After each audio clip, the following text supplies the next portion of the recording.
Hey, Dan Passarelli here.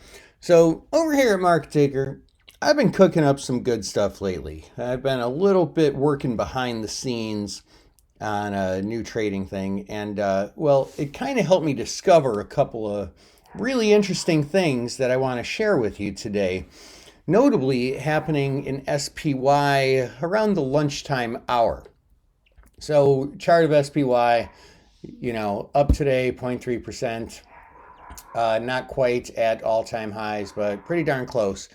And here's what happened today. So, in the 0 day to expiration, there were literally hundreds of thousands of options that traded for a penny or two. This was at 1241. There were about 10,000. I mean, there were a whole bunch.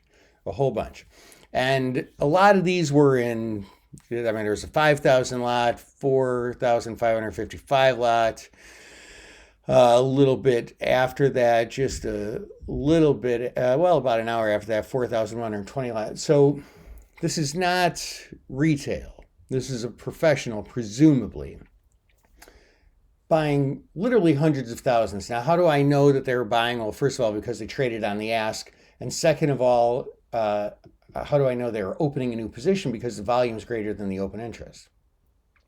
Someone massively loaded up on these. Now, look, it didn't work out today.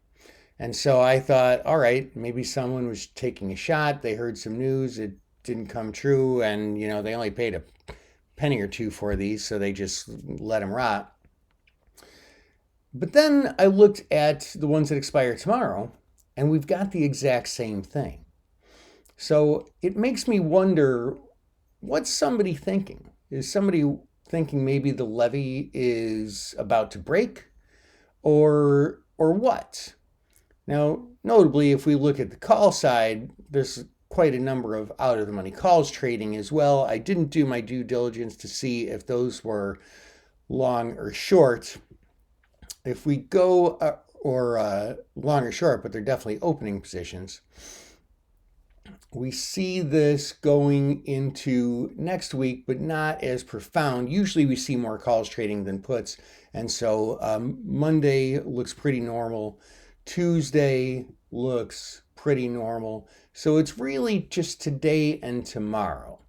Now, of course, we had PCI come out. It came out right along with expectations.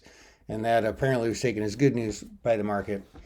So I'm going to be keeping an eye on this tomorrow. I did buy some of these puts here for a lower price than where it's trading now, and we'll see. We'll see if this ends up playing out or what happens. So that's what I'm keeping an eye on. This is Dan Passarelli, Trade Smart.